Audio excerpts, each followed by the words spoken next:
We are up to module 6.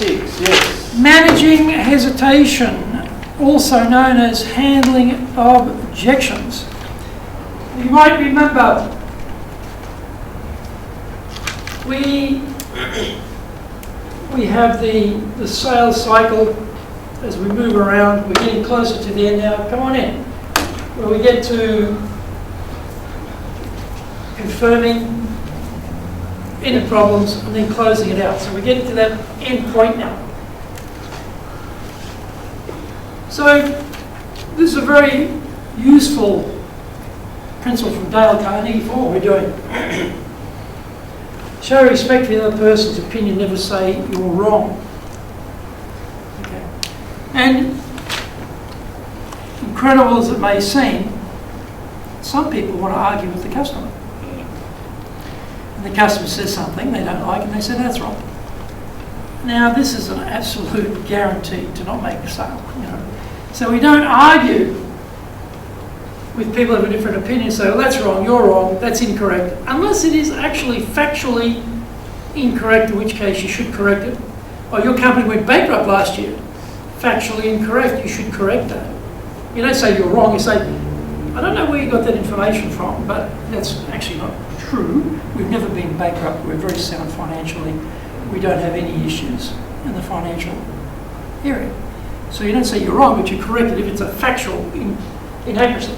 So this is principle number 11. Don't tell the client they're wrong if they disagree with you. Particularly when we're getting to handling hesitation, where they're worried about certain aspects of closing the deal out.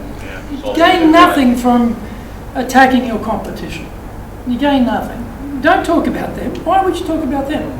Talk about yourself and the value you bring. Except, in some cases, you will get, well, you're 3 times the price of your competitor, or 4 times the price of your competitor. One thing we teach is, why are they so cheap? Because mentally you're flipping it. You're saying, yes, we are more expensive than them because we have more value to bring than them. And by saying, well, why are they so cheap? You're starting to seed the doubt in their mind about, well, that's right, why are they so cheap? Maybe they're not that good.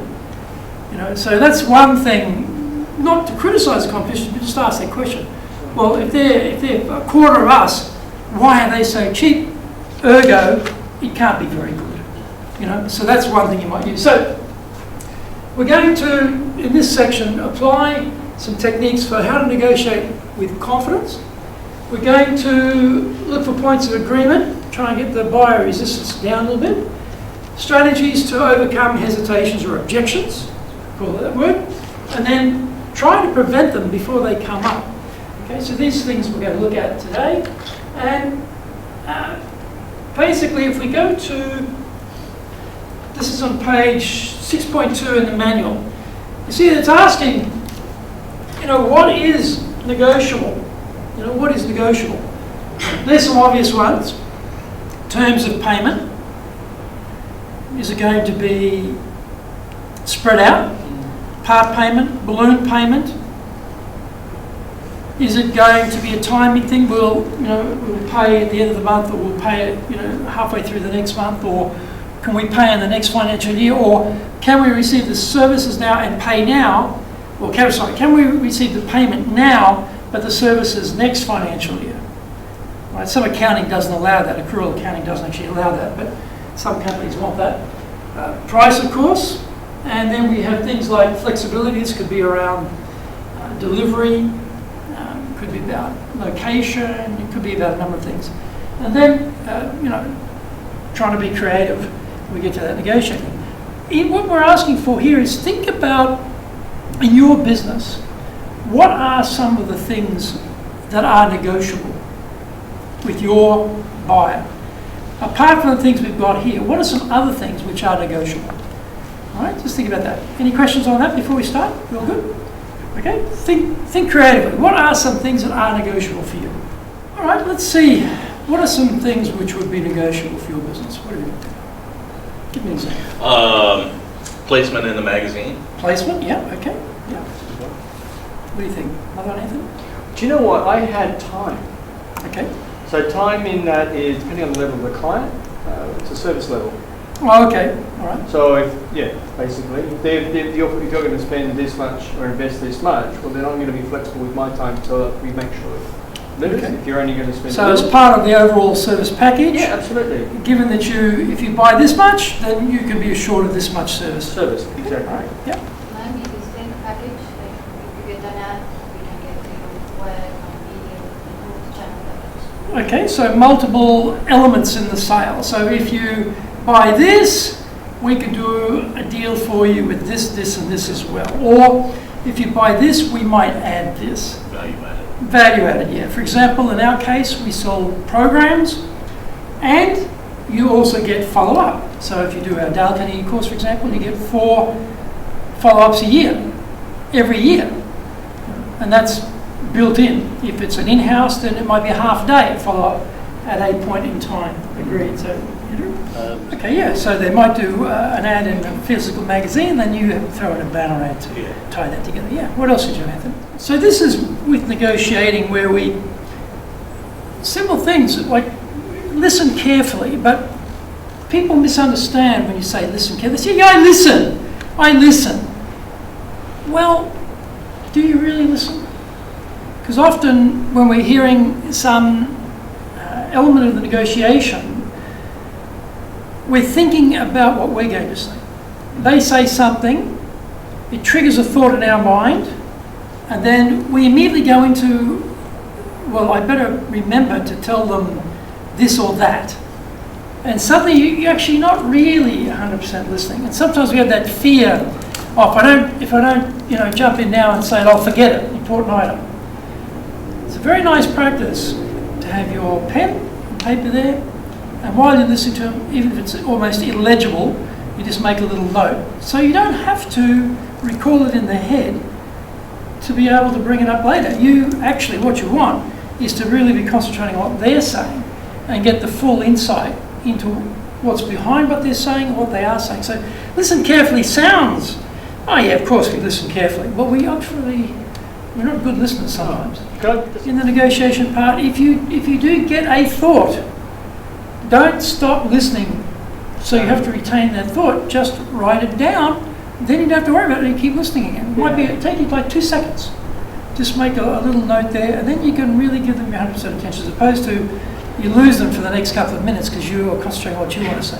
Which is often, we're formulating, they said this, so I'll say this, and da-da-da-da-da, and you're doing chess pieces so many moves ahead. So we know we need to listen more carefully. And the other one there is, see it from their perspective. So everyone goes into negotiation having requirements.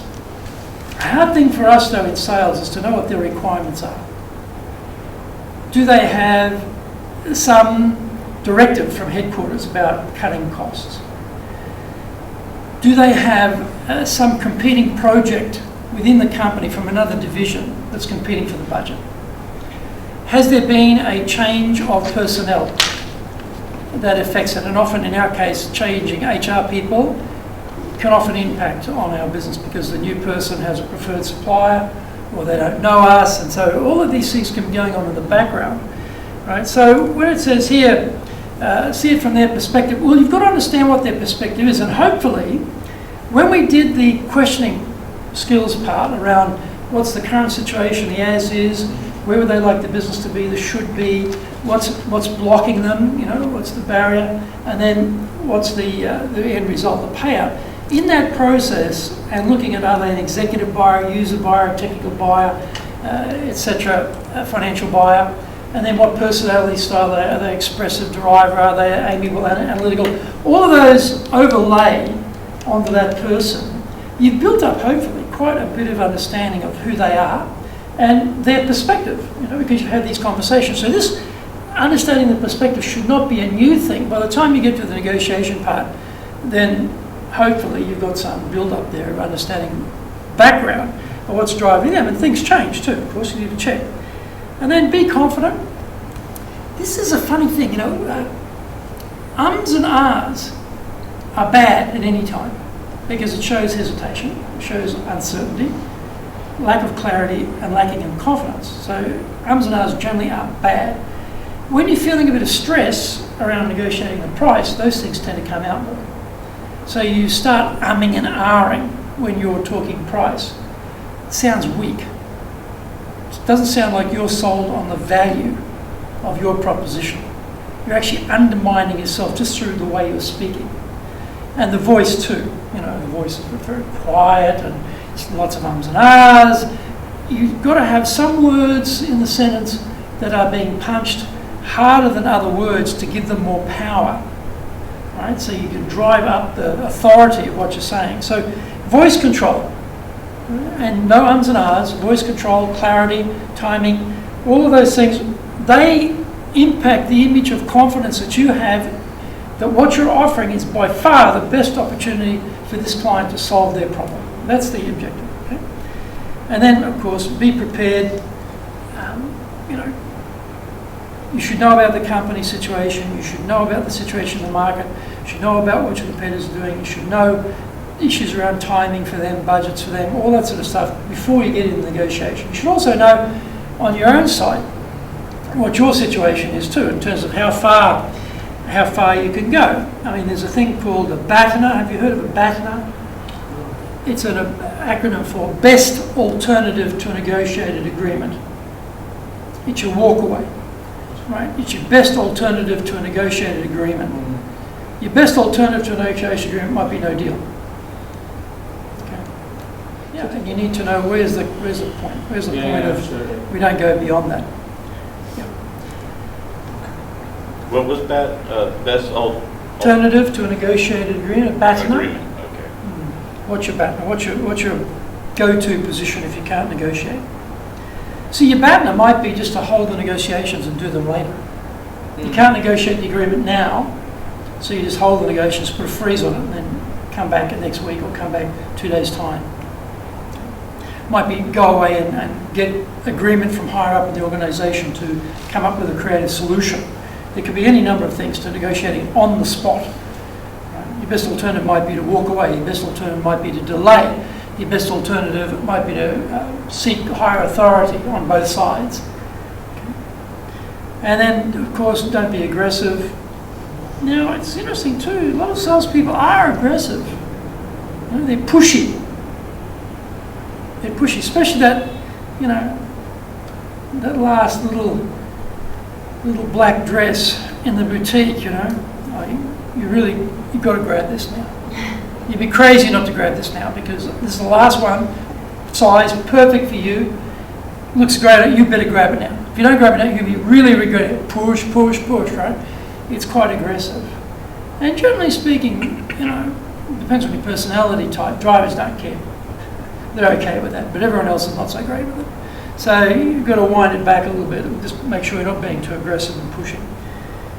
I had a salesperson working for me who hadn't been in sales before, and very, very aggressive and not successful.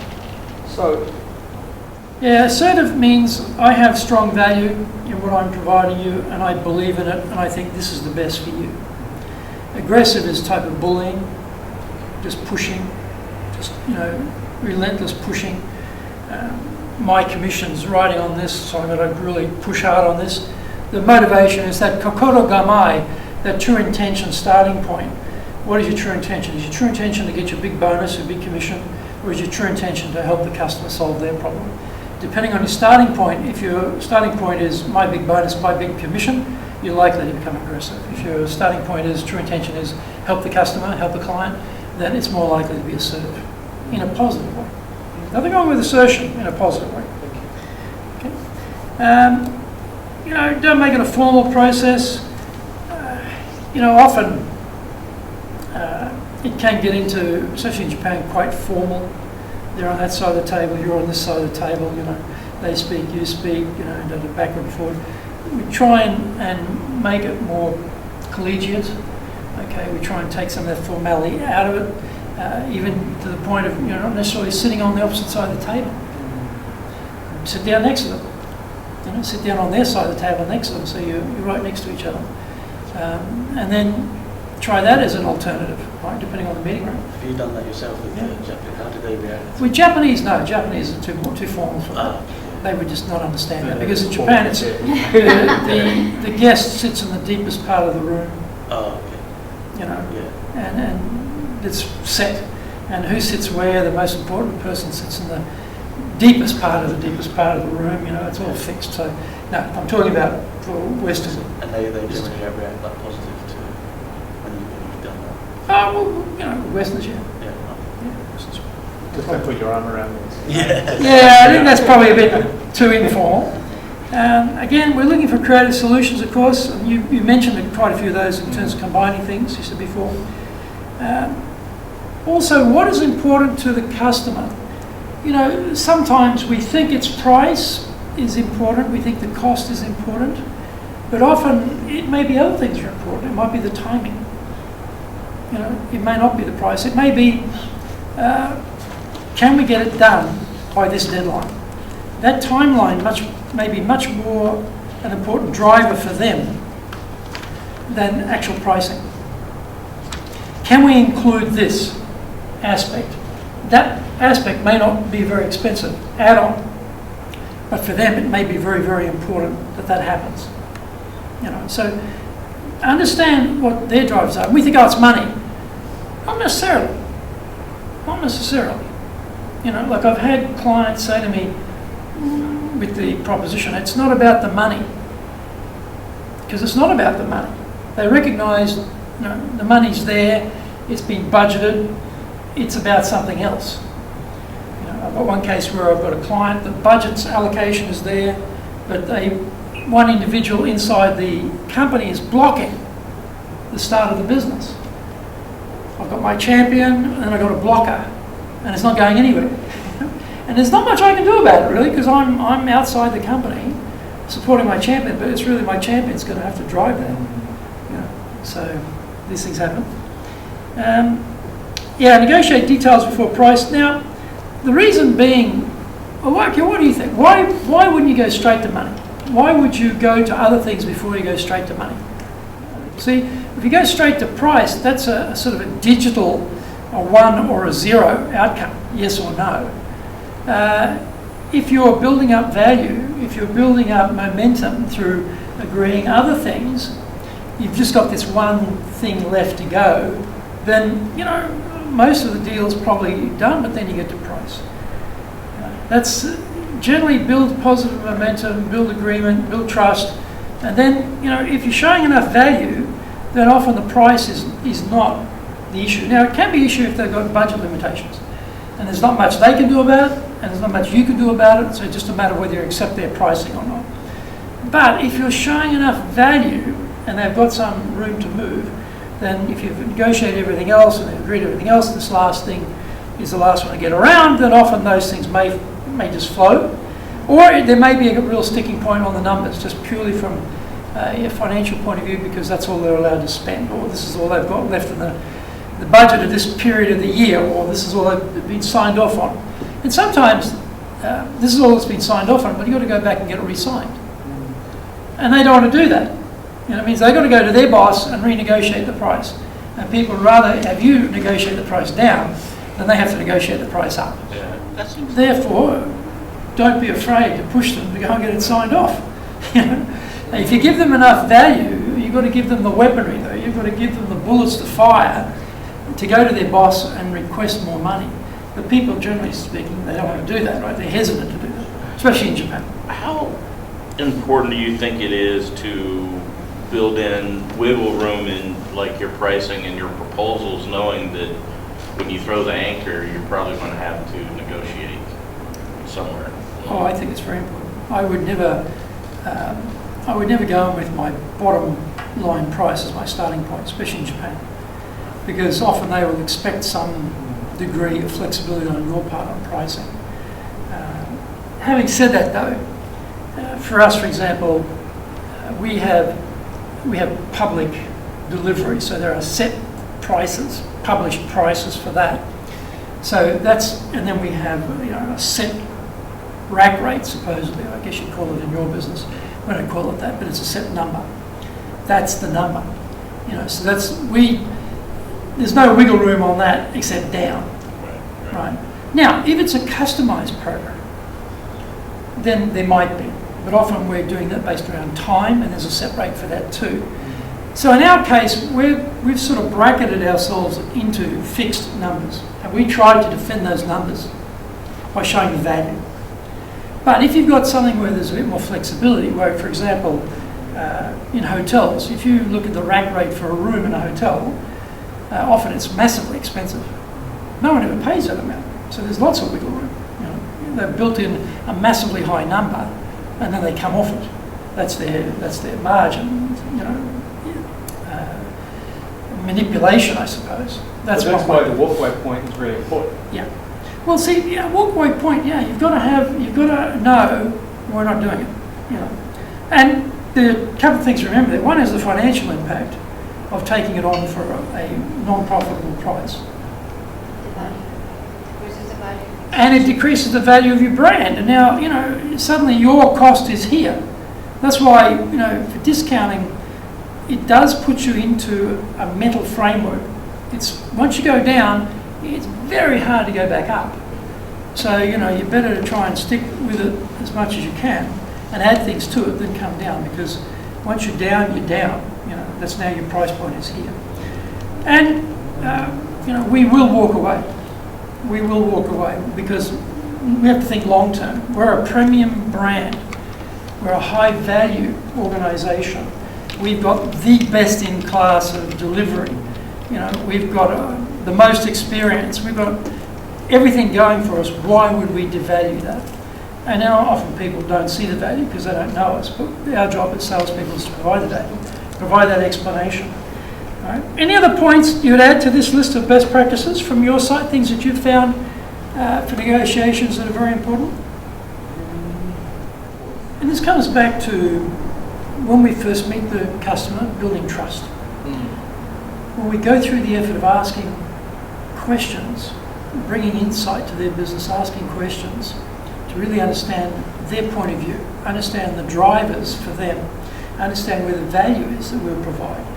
Then when we get to explaining the value, when we talk about this is the feature of what we do, and this is the related benefit, and this is how companies apply that benefit for value. And here's an example of a company that's done that, and then we go to a trial close.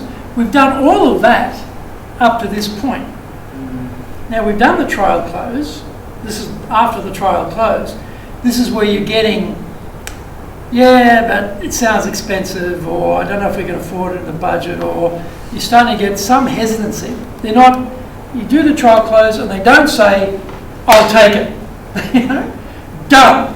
That's when they don't say that, they go, or you feel you haven't got agreement yet. This module is for that situation. So this is where it does become a negotiation over something that's not working for them. Particularly for Japanese companies who really put a lot on precedent as being important. Japanese, generally speaking, don't want to be a first adopter. Generally speaking. Well, for technical goodies, little gadgety things, they love that. First adopter, they'll stand all night in front of the store to get the first one. So in that sense, yes. For gadgets, yes. But in terms of B2B business, not B2C, B2B business, they want to know, are you going to be around to service this in the future? How long have you been around? Who else do you deal with that we know that shows us that they've done the due diligence to have you as a vendor or a supplier? Right? They want to know all that. So it gives them comfort. So it's often hard for startups and new companies to break into Japan because there's no track record, there's no trust. It's hard. But your company has a track record. You do have excellent clients. You can refer to precedent. You can refer, and you get the physical proof. The beauty of your business is it's in the public domain. Now, I've got clients. We have signed these American-style contracts written by lawyers that are just unbelievable. I've signed one recently. If we divulge their IP, we pay 36 months of our monthly fee as a penalty. It's in the contract, and it says no resource to courts. to resolve any dispute. We agree in the contract not to go to court to resolve the contract. So how something written like that would stand up in a court is a mystery to me. How a lawyer could write that is beyond me, but that's the deal. So, there's a whole lot of those sorts of safety features built in. That's a negotiation. That's a negotiation. But we signed it anyway, right? We had, Well, what do we what's the want? risk to you? So Well, you're we going- took the risk. We said, well, look, we're not going to divulge it, so we take the risk. But, yeah. Now, What's their IP address? Pardon? What's their IP address? Nice try, nice try. Page 6.3. Pick one of your negotiable items. Pick a company. Could be one that you're dealing with now, preferably. You're in the midst of negotiations, or if you haven't got that at the moment, pick one that you just done recently, so it's relevant. Pick the item that was negotiated, and then look at, well, what would have been or would be, if we're doing it retrospective, what would have been, if we're doing future, what would be or what was the ideal outcome in terms of your proposition. What was a realistic expectation of what you get, and what's the fallback position? The fallback position might be, we'll take anything. We just need cash. The fallback position might be, we aren't going to do it. Probably don't get in your industry, but in my industry, we will sometimes get phone calls and they are seeking just price.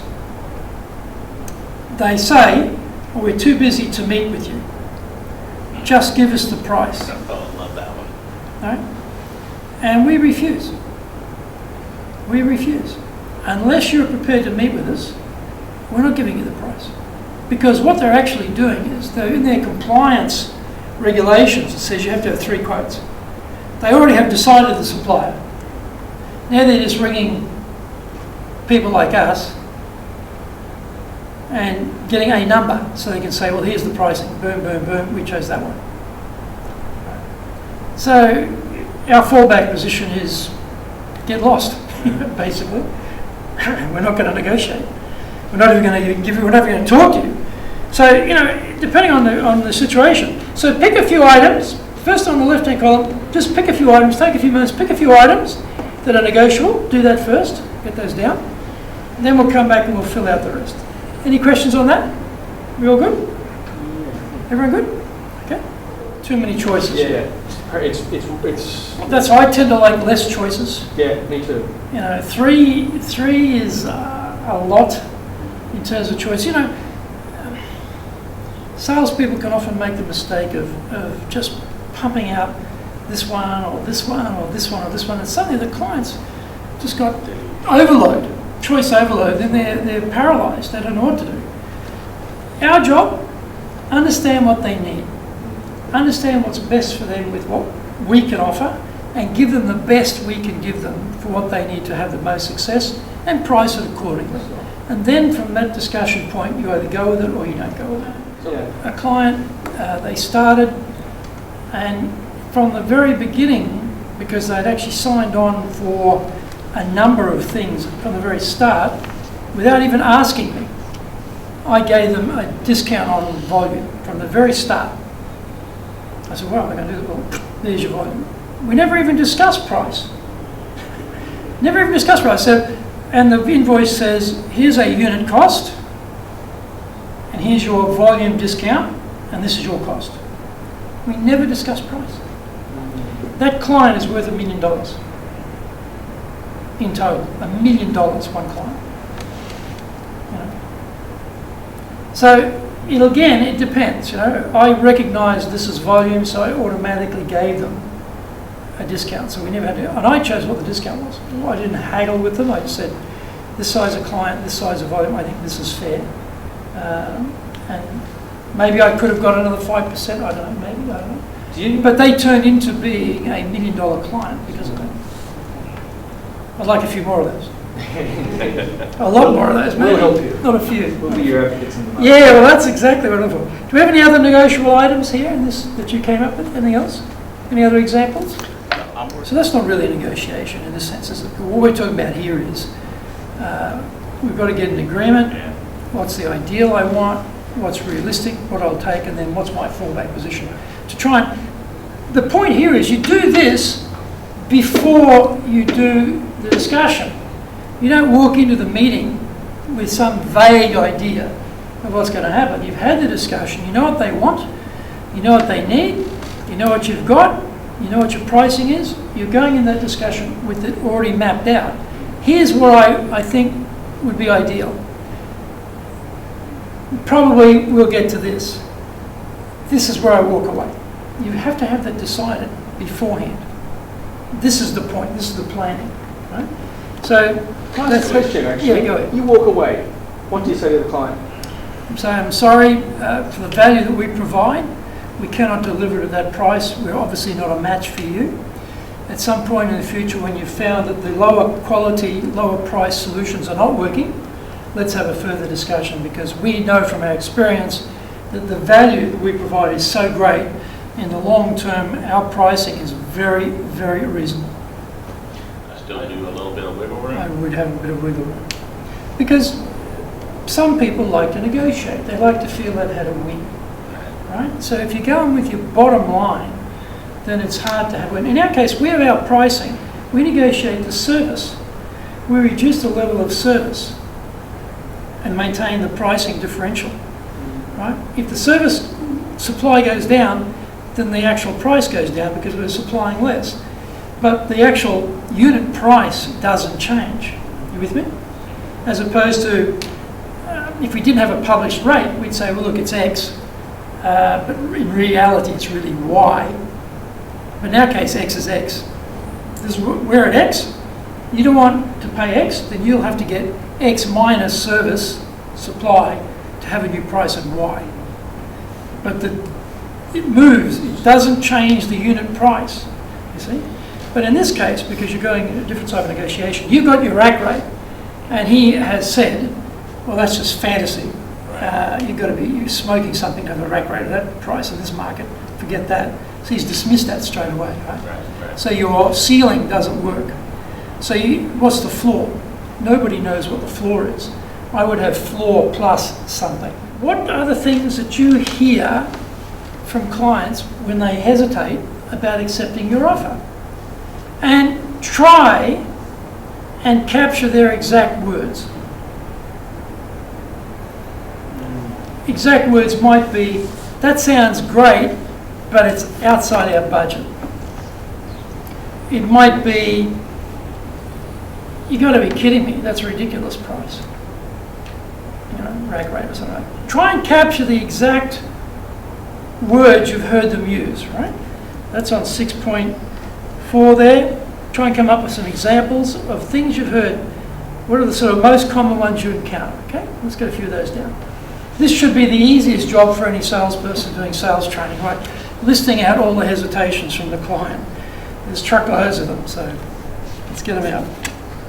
All right, shall we get some up? So what are some of the common objections? Hit me with a couple here. His objection is he's not sure whether he should do both or not, right? So his objection there is, I guess in this case, it's frequency versus price / value. Okay, that would be his objection. Yeah, Anthony? I had, which is really not convinced print works. We don't have a budget for print. So product or service Doesn't work. doesn't work. Yeah, not convinced it works. Yeah. Along that line, I didn't write this down, but we hear a lot, well, I can't gauge my ROI with print. Yep. Which is effectively the same. Yeah, That's what I'm ROI trying to versus say, yeah. print. But the one I did want to put up there. Sorry, let me just write this down. Can't accurately measure ROI. Yeah. I'm sorry, what was it? We only want to advertise to the Japanese market.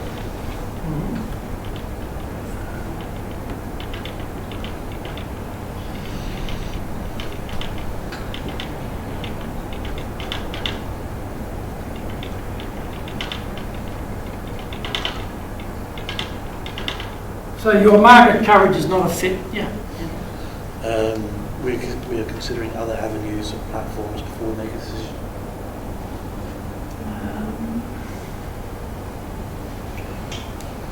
Classic style. That was Marlborough. Because the thing is, we give them two proposals, and they say that, and then the ball's out. You know, it's in their court, right? And you kind of, it's a waiting game. You can only push so much after that. And then, are they deferring? It's not a no, is it? It's not a no, but it's... Classic style. It's unfortunately, it's one of those problems you have when you don't cut eyeball with that person. Yeah. Okay. Yeah. I think so. What else? Timing's not right. Pass for now. Yeah. No, no, no. Timing is not right, okay? Yep, what else? We spoke about budget. Frequency versus price value or budget, we can say outside our, what are you saying, is Outside the outside of budget. our budget? Yeah.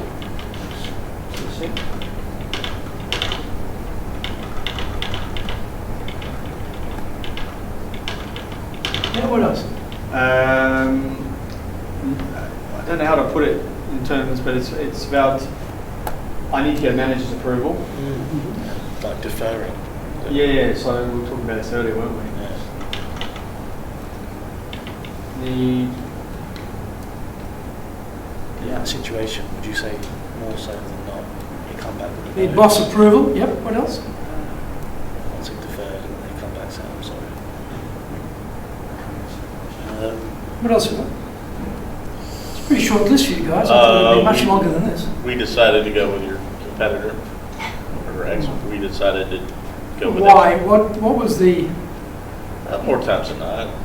Because What the I'm talking about, it's usually price. right, so that's probably going to be, well, it's outside the budget, or it's going to be, I'll put it up there, I'll put prefer competitor, or prefer competitor's pricing. Okay. Another one can be, we have a commitment with an existing supplier. Yeah, yeah, Which commitment, that's right. Well, Yeah, commitment to existing supplier, prefer competitor's pricing, what else? what our budget is allocated for the year, would that also be Yeah. outside of our budget? Yeah, outside the budget, well, I got that here, outside the budget, So it's or, kind of the same. Full commitment. yeah, outside our budget, I think it's the same thing. They've already committed the budget to other things as an additional, yeah. Situation of the company, like they're rebranding or rebuilding the website. Yep. I just want to postpone. So, what we put there? Timing, it's probably a timing. Do we have timing not right here? Timing is not right, so good idea, but not now. So timing is not right. I know another one we hear a lot, oh, I did it once and it didn't work. It didn't work, it didn't work, let's see. Product service doesn't work, or I tried it, it didn't work. Tried it once. Yeah.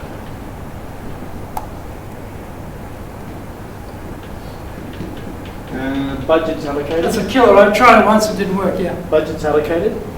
Budget's allocated, I think we had that. First row at the bottom, yeah, it's there.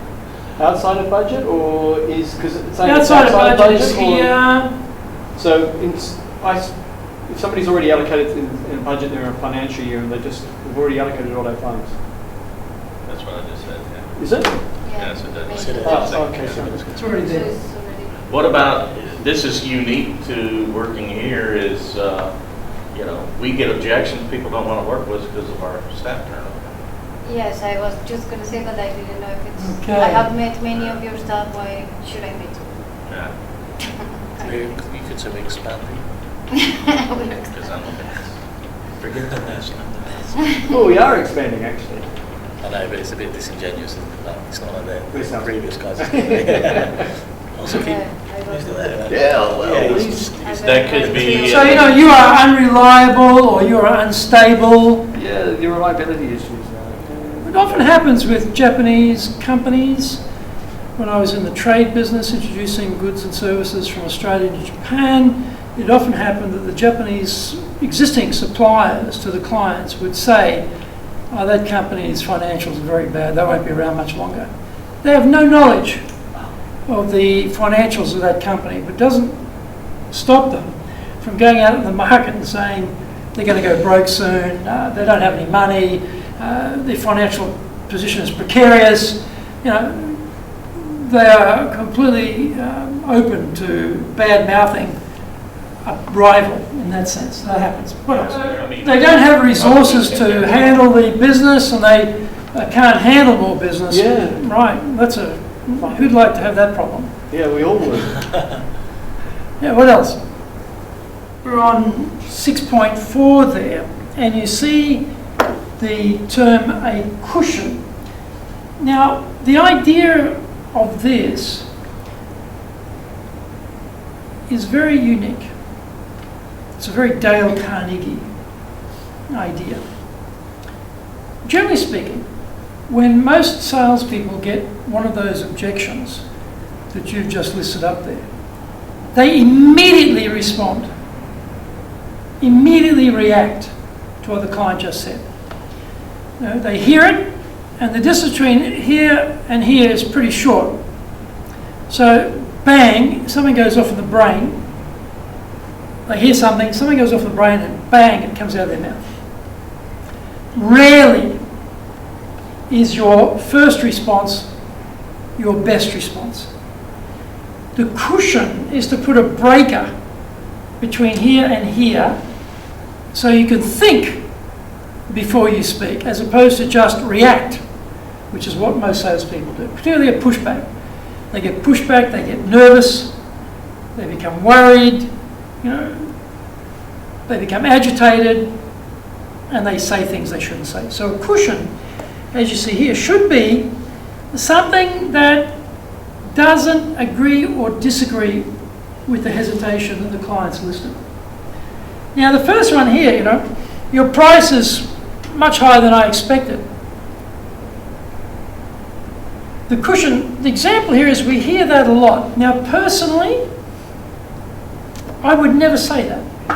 I would never say we hear that a lot.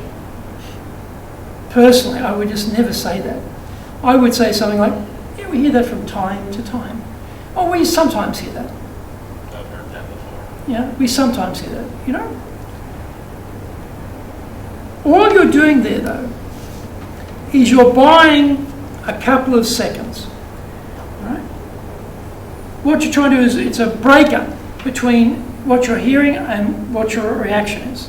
So, but you know, I hear that a lot. Personally, I think that's not a thing I would ever say, especially around price. You know, I would say from time to time we do hear that. In fact, you're pretty rare. Most people just take the price. We never have an issue on price. It's very rare to even hear that. Imagine that, someone's talking about price. That's the influence of, from time to time, we hear that. We hear that a lot. Not sure I'd go for that one.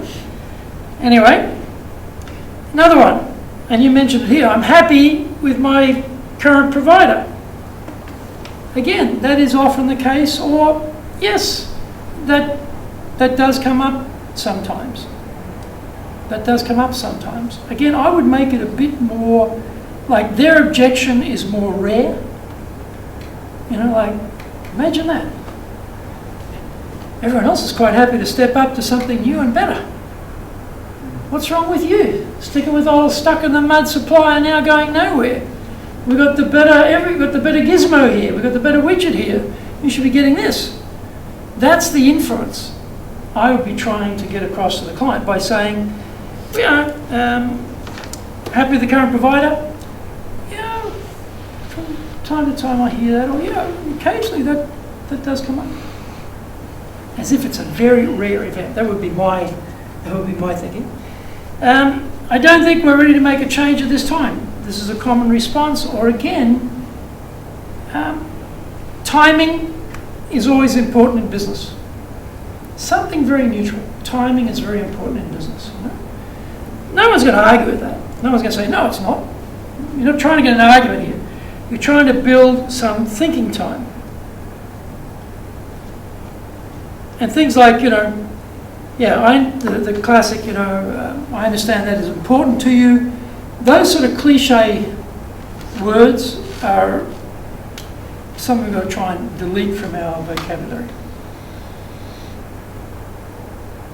In addition to you, who else would be important in making this decision? Classic salesperson phrasing that only salespeople use, that never comes up in common conversation, ever. So as soon as clients hear that, they go, sales talk, I got some sales talk coming at me, beware, be careful, someone's trying to sell me something. Everyone loves to buy. Few people want to be sold to. That's a big thing. So our words, our vocabulary, we need to adjust those. So things like things like often, common. I would flip it around and try and make it more rare and stay away from cliched responses. Right? So let's have a little practice here, just to get in the habit. We're going to go through the 5-step process in a moment, but in pairs. I'll bring this back up again.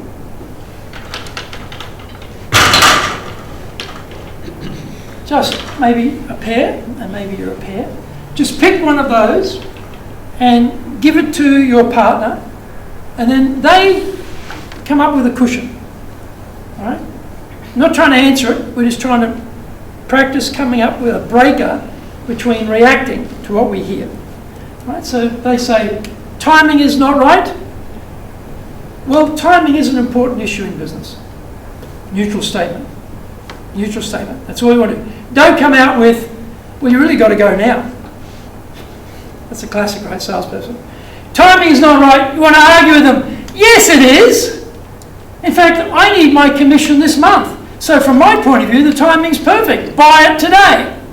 That's the classic salesperson mentality. So what comes out of their mouth is going out before the brain is working. The cushion is to get the brain to work before it comes out of your mouth. But we've got to break the habit because we're used to reacting. We all clear? So just roll through. So one will go, the other will cushion, then you'll throw one up, they'll cushion, and go through all of them. And try and find neutral statements. All right? Neutral statements. Any questions? We all good? Okay, I'll get out of your way. So you can see it? Go. Exactly. Now we're going to look at a formula here to have in our mind when we're dealing with these hesitations. And this is on page 6.5. So we've just done the cushion. Cushion is there to give us time to think. The second stage there, you see, is to clarify. Now this is, again, you've heard the problem. You've stopped your immediate reaction to it by putting in the cushion to give yourself some time to think. Don't try to answer the hesitation yet. Clarify the hesitation. For example, if they say, I tried it once and it didn't work. Don't say, well, it'll work this time because I'm here. Maybe that's not convincing. We tried it once and it didn't work. Clarify. Oh, that's interesting. What did you do and what happened? You've got to get more information. What's behind that hesitation to be able to deal with it. Or, your market is not a good fit for us. Why do you say that? Well, because you don't have a distribution outside of Tokyo. Well, that's clearly not true. You do, but that's their image. But they may have some incorrect information or an incorrect image or making assumptions about your business. I met a client recently, they became a client. I'd met this client at a networking function, followed up, got nowhere. Through another separate introduction, I met another person at that company, and this person came to the meeting as well. And then we were explaining what we can do, and the client said, oh, I thought you only offered a limited Dale Carnegie menu I didn't realise you could make customised training. So they had a very incorrect, narrow view of our business.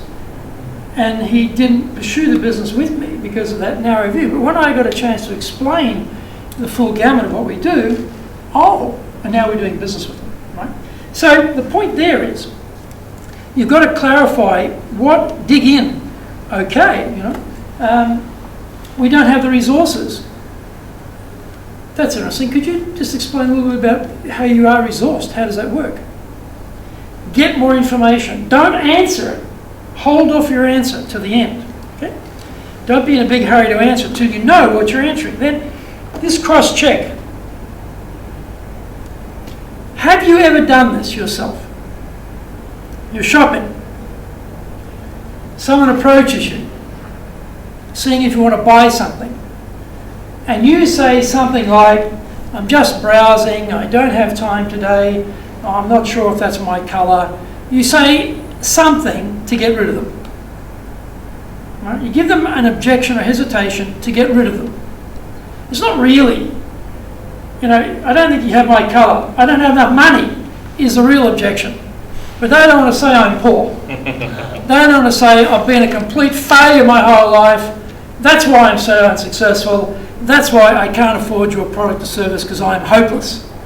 They don't want to say that. They're going to say, I don't like that colour. Or I don't think you have my colour set.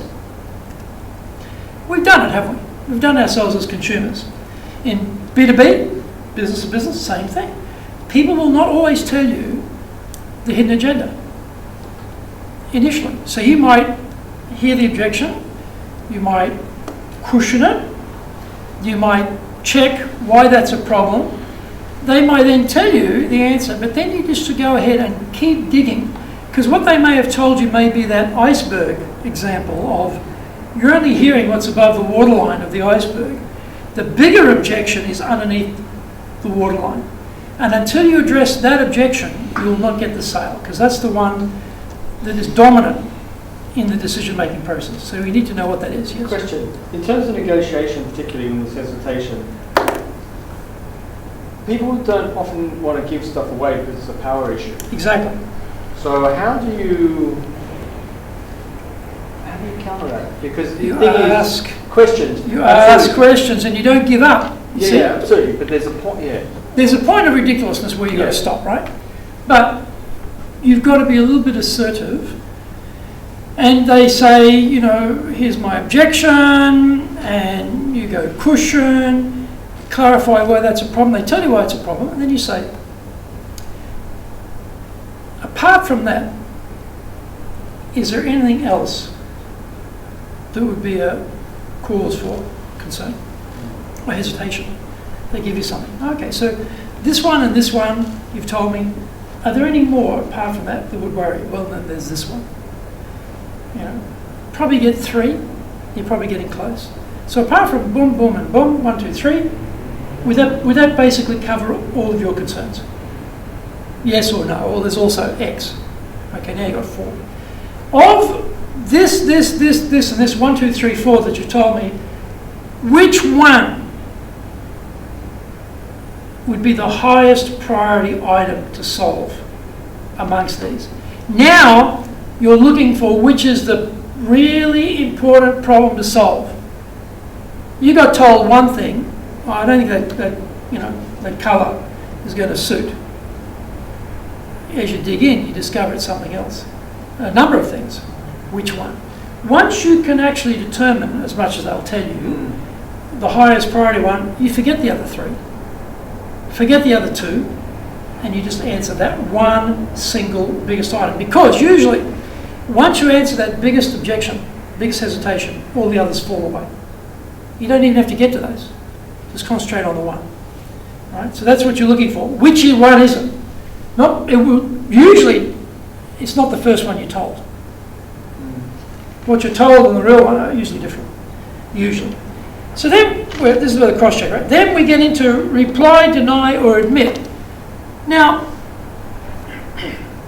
if what they've told you is factually correct, you will either reply or admit it. Look, where was it? Tried it once and it didn't work. What was I going to turnover? You're unreliable. Unreliable, right? You have so much turnover in your organisation, you're unreliable. Well, that's a fact. You can't say, that's not true. That's not true. I've been here forever. It's not true. So you have to accept that you admit it. So that is correct. And then, having admitted that, then you give a justification of why that is not going to be an issue for them. If it's true, admit it. Don't argue the point. Okay? Don't argue the point. Now, some cultures, it's hard for them to admit they're wrong. Just the way they're brought up, it's hard for them to admit they're wrong. And they will say ridiculous things. In sales, you know, they don't want to admit that they have a problem.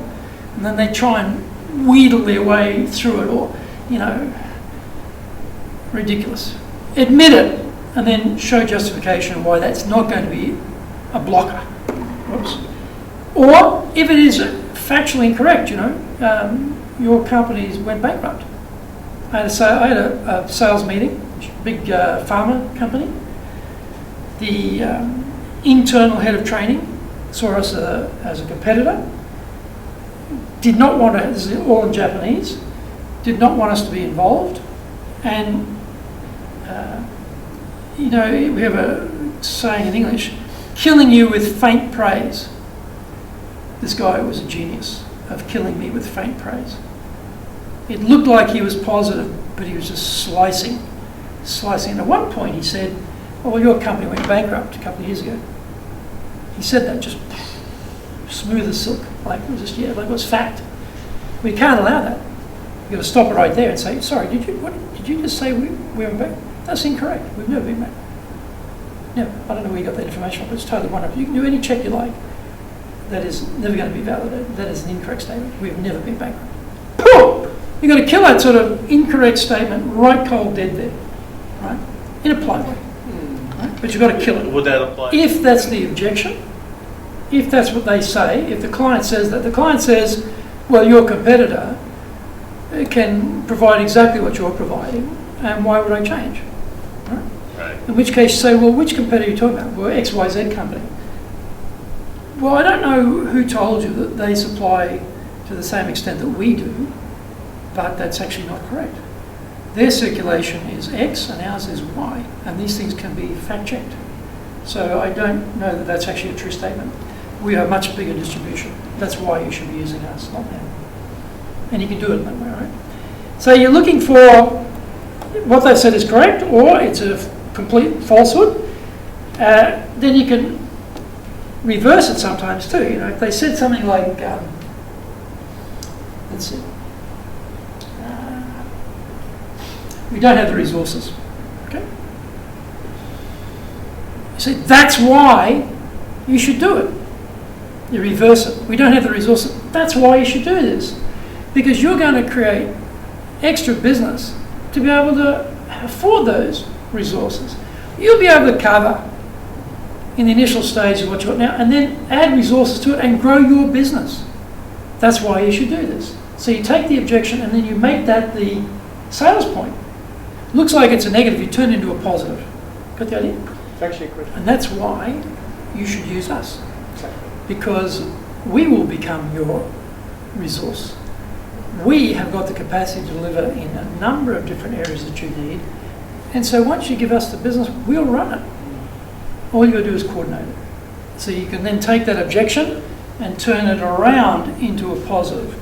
Or you just answer it. You know, you get to the point of you've cushioned it, listening, thinking about, you know, okay, I need to go to clarify why that's an issue. Not answer yet, I got to clarify, okay, is that really the main thing? Is there a hidden objection or hidden hesitation I need to deal with? Dig that out, then I answer it or deny it or I admit it or I reverse it. They're the four there, you see them here. And then you go into trial close. Okay? That's the format. So let's go into 6.6 there. Let's pick up this formula. What we might do is, again, in our pairs, all right, in our pairs, we'll give up the cushion. We'll have a clarification question. We'll then check if there's other objections. Then we'll reply will either be admit, deny, reverse, or just answer the question. And then we go into a trial close. That's the format. Everyone clear on that? Okay, so let's pull it up there. Now this gives you a framework, and this is something that needs practice. This is where, before you start work, you come early and you do role play like this. Don't practice on the client. All right? Don't get your objection handling, hesitation handling in the client's office. Do it in your own office before you get there, so that it comes out very relaxed, very calm, very confident. You've got a structure, you know where you're going. You're going to go straight to cushion. Cushion buys you thinking time. It cuts out that chemical reaction that goes off in your body when you hear something you don't like no. Right? You cushion. Then you want to clarify. Okay, have I understood this correctly? What is the reason behind this? Then you want to cross-check, is there anything else? Because I know under the waterline there, that big iceberg, the really biggie is hidden from my view. I want to know what that is, because I know if I can answer that, all the others fall away and we'll do the business today. So I'm going to reply if it's straightforward. I'm going to reverse it maybe if I think that'll work and convince the client. Or I will correct any inaccuracies or biases that aren't true, or I'll admit there was a problem and explain how we've moved on. Okay? So that's the formula for hesitations, and just takes practice. Now, on page 6.8, 6.9, right through here, this is just a review, of where we've gotten up to. We're not going to go through this now, but this is what we've covered. What's the customer? What's their primary interest? Remember, their primary interest. What's their individual motive? You have your credibility statement. You have your appointment paraphrase. You've got your qualifying questions. You got your agenda statement. All these things we've practiced. And then you got your questioning, as is, should be, change, payout. Then we go through the fact or the feature, benefit, application, evidence, trial, close. Now down to hesitation, cushion, clarify, cross-check, reply, trial, close. Right, so we've overcome all of those issues. Now we're at the point where we're going to go into getting the commitment. Okay. Any questions on that section so far on handling hesitations? Any questions on that? You thank them very much for the meeting, and you go and find someone who will buy. Okay. You can't force people to buy. Now, either they won't tell you what the real reason is, so you can't address it, or they're just intransigent. They're not going to do anything different. They don't want to do anything different, and you haven't convinced them. You haven't shown enough value. You've done your best, but you haven't shown enough value for them to make a change. Don't waste any more time there. If you can't convince them based on what you've done so far, you are never going to convince them. In which case, you just fold your tent quietly and slip off into the night, right? And you just say things like, well, it looks like that we won't be able to serve you today, but I know that industry, the economy, everything changes, and at some point there may be an opportunity where we can work together, and I hope that you will think of me when a need comes up. And we've got a growing business with a broad range of services to which we're adding. So I'm sure that in the future, when we have another conversation, it'll be an even better picture that I can present to you, and I hope you're able to do that. So thank you very much for your time today. Sure. Go on. Yeah, I mean, Go and find someone who can buy. Well, if you go through this process and you can't get an answer that's suitable, then you aren't going to get an answer that's suitable. If this won't crack it, nothing will crack it. The reason I ask, I've had a few clients like that, so I walk away and think, you know what, it's a big company, No to the offer today, at this point in time in the economy, in this business cycle, for this particular content. it's not no forever. It's not no to you personally. It's no to the offer at this moment in time. And that's something we always have to keep in our mind. It's not no in eternity. They will change jobs. They will possibly change companies. Right? New people will come. You're still here. Different reaction. Different reaction. All right.